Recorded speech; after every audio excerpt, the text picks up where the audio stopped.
All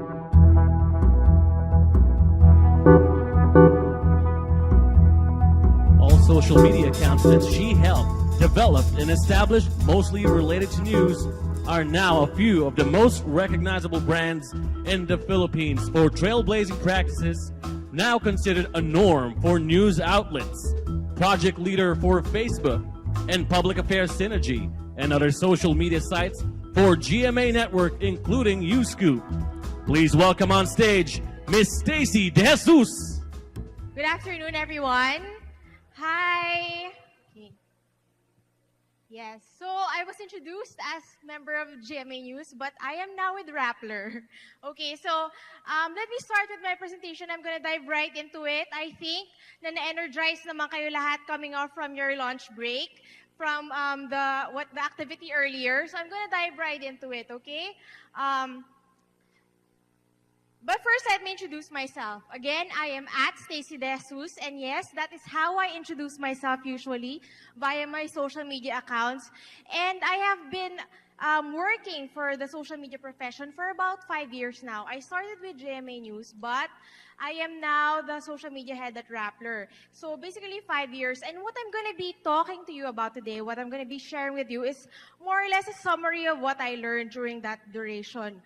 It's basically how we communicate via social media, how we get content from it, and how we harness the power that we all have right now because of this magnificent tool that is available to all of us. Okay. So, let me go back first on the days na wala pa tayong social media accounts. Do you remember those days? And the dominant force during those times was yung tinatawag natin na tri-media. Communication students would know this, di ba? It was print, radio, and TV. And that is how we got our information back then, di ba? We would have to watch TV. Kung gusto natin manood ng newscast, kailangan natin ng nasa bahay na tayo ng 6:30 p.m. in time for our dinner para mapanood natin yung newscast. And also buy newspaper and, buy radio. But nowadays, next slide, we have internet. And the kids nowadays have access to this free tool. And we access it at our own pace. So the moment that kids wake up, or yung young generation nowadays, yun na yung habit na nakasanayan nila. They wake up in the morning, sometimes, sad to say, praying is not their first activity, or minsan hindi na nga nag-iinat-inat.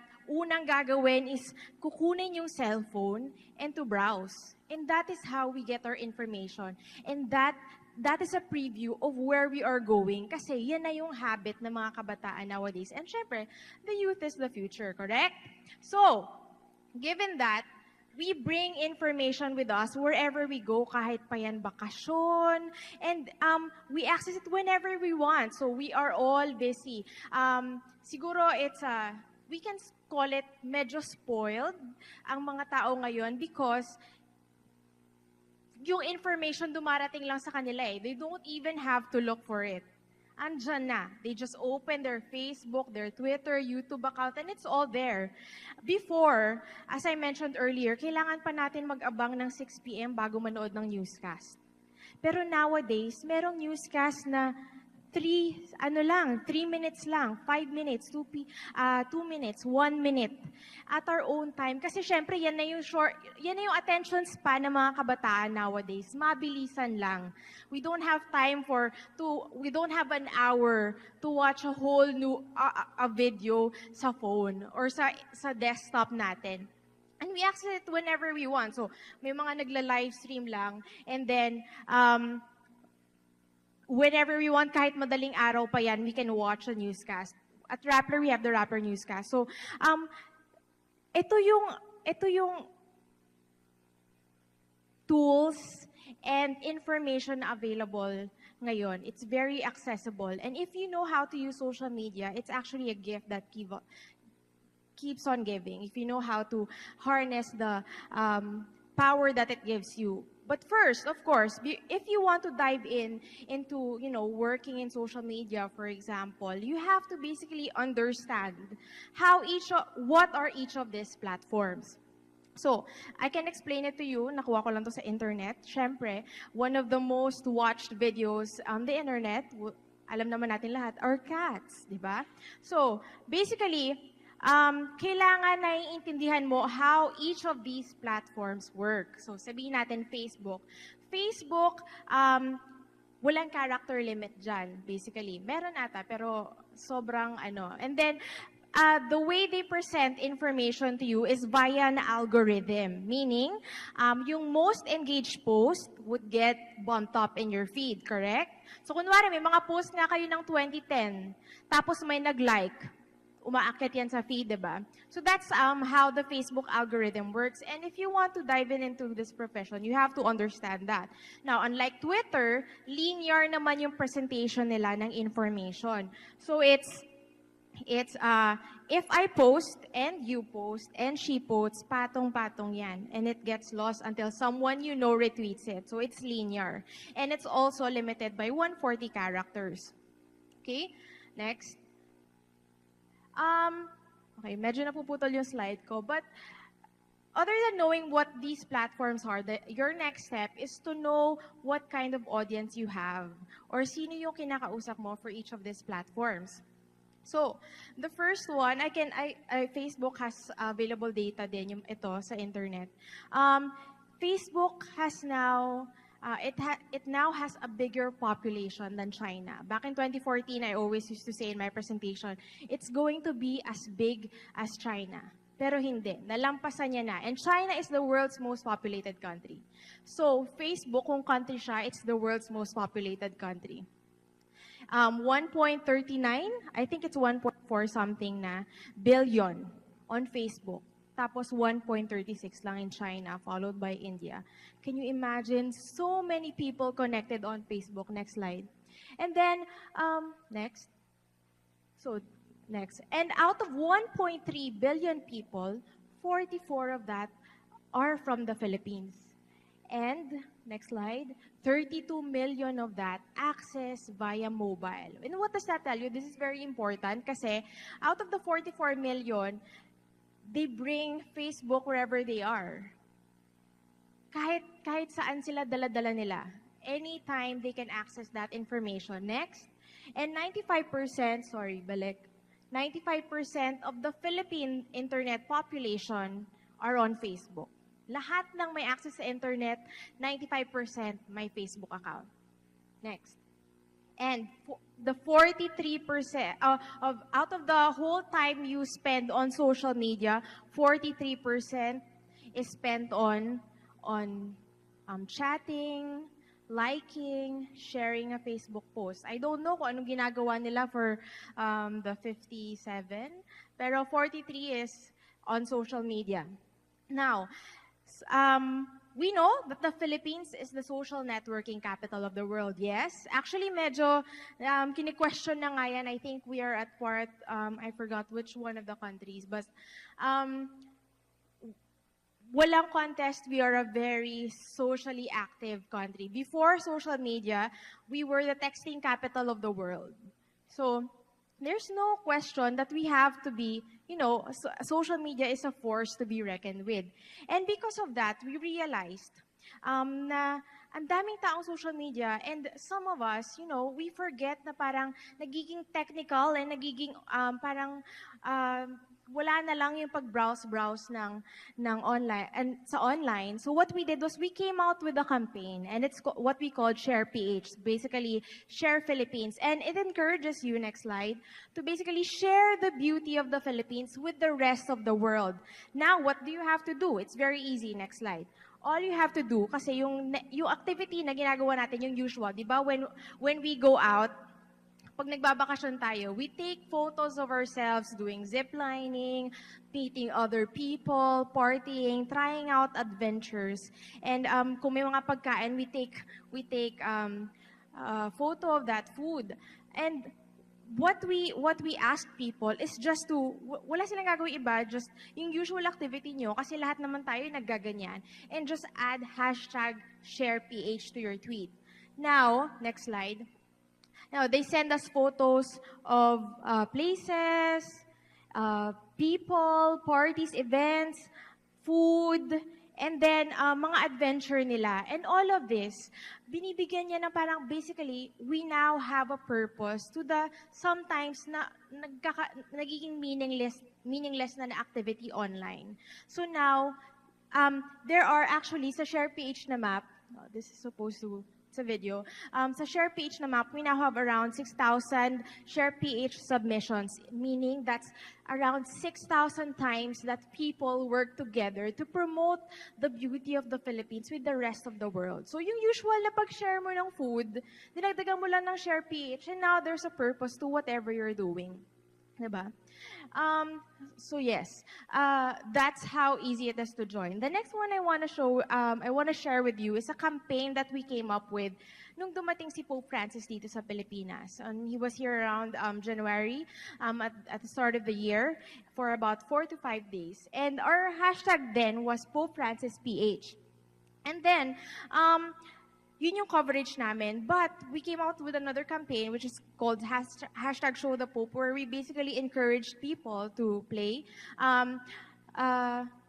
Yes, please play the video. And where we basically encouraged people to share videos of or photos of what they wanted to show the Pope. Kasi hindi naman tayo lahat may opportunity to, really approach and come close to the Pope, right? So, people shared photos of their pet, food, their moms, their friends, everything they wanted to show the Pope. And what we did was, church, events there or locations, places, yan, sunset, Manila Bay, yan, food, ang dami, okay. May protesta, traffic. Then this one. What we did was we collected all of this on our site, and then real time yan nag-upload yung mga lumalabas lahat ng mga hina-hashtag Show the Pope ng mga tao. And then we got around about 2,000 submissions, pero syempre we vetted this. Ang na-approve lang namin was about 700 kasi may mga bagay na, other people wanted to show the Pope but they should have not shown to anyone. So syempre hindi namin na-approve yon. And what we did was, back. We actually printed them out and we gave them to the Pope. So that's another example of how we use content from social media. Okay?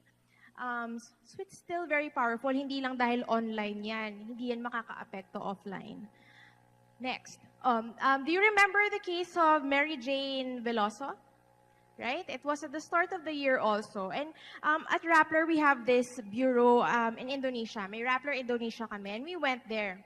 And one of our reporters was saying, "Oy, do you remember this Filipino on death row?" Ganyan-ganyan. Tapos kami parang, oo nga no, and no one is talking about her in the Philippines. As in, walang buzz sa kanya whatsoever. And it's been 5 years. And malapit na siyang mamatay. Basically, papatay na nila sa death row siya. Tapos, so what we did was, pag uwi namin, we created the hashtag Mary Jane to create conversations around her. Para makilala siya. We were asking, we were asking people pa nga, do you know who hashtag Mary Jane is? Asa nakakuha lang namin one favorite, walang sumasagot sa amin. Because basically, at that time, no one knew who she was. Kahit yung media, hindi siya kino-cover. So when the interest started picking up, we came up with a hashtag Save Mary Jane campaign. It was a change.org petition. Now we amplified on Rappler. And then, nakakollect yan, next slide, ng mga around 150 signatures around this time. Pero hindi ko alam I forgot the total, yung ending nito. But it got a lot of support. And basically, after 5 years, finally, nag-trend siya. But you see what bakit kailangan abutin ng 5 years for people to actually talk about someone who is, kailangan ba malapit na siyang mamatay bago siya pag-usapan? So, and there, on the day, dahil nga nag-trend siya on the day, we believe that because of that huge effort and huge interest and huge clamor online, calling to hashtag Save Mary Jane, na-reprieve siya. As in, at the very last minute, hindi siya dinala or hindi tinuloy yung execution.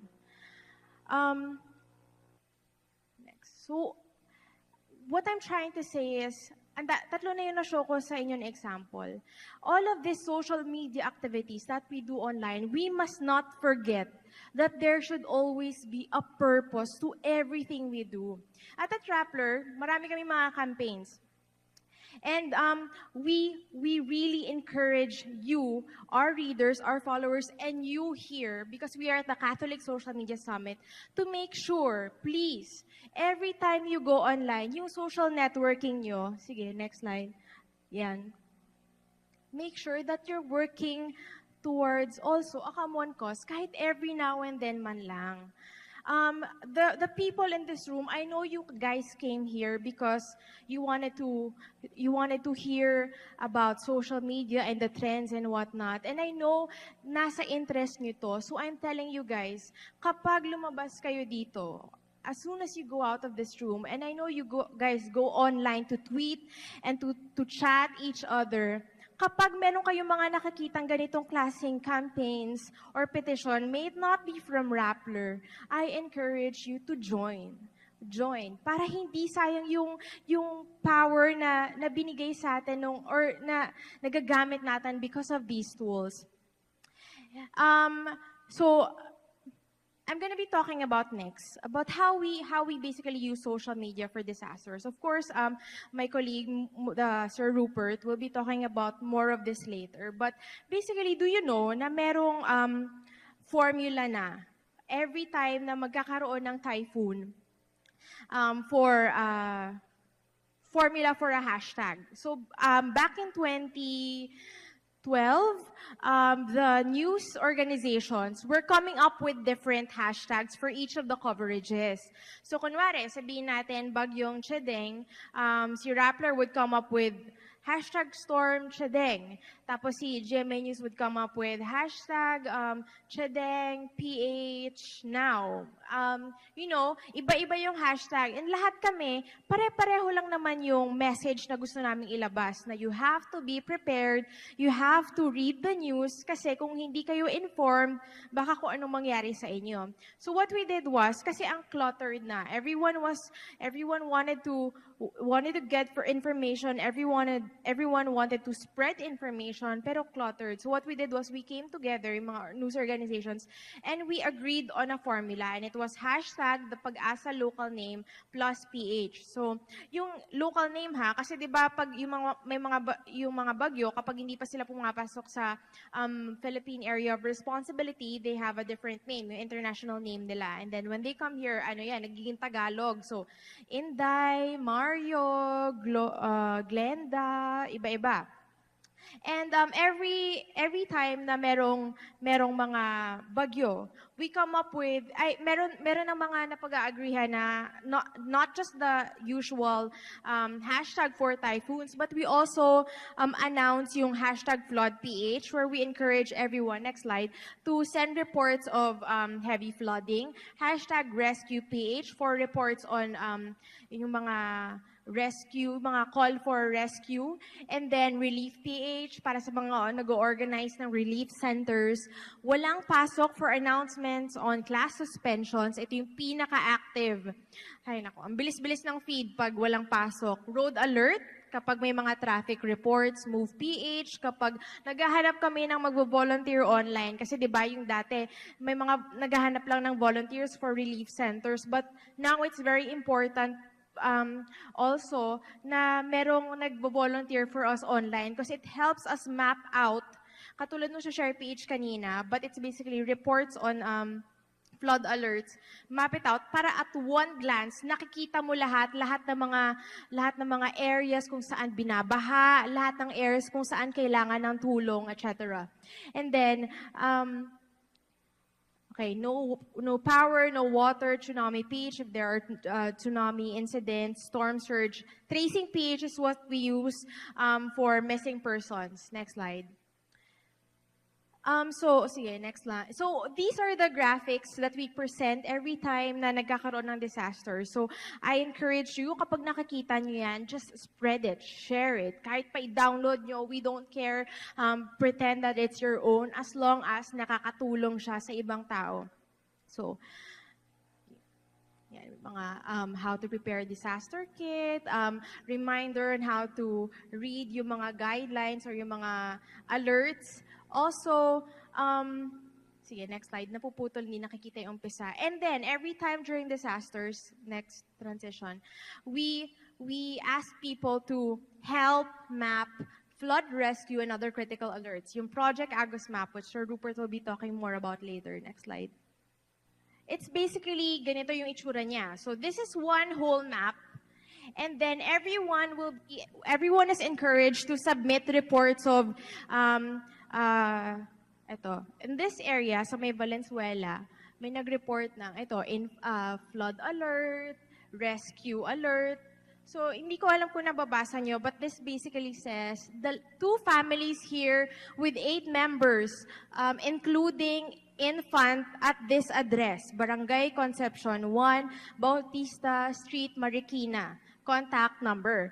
Tapos, a volunteer, an online volunteer would reply, already informed Marikina DRRM, ma'am, help is on the way.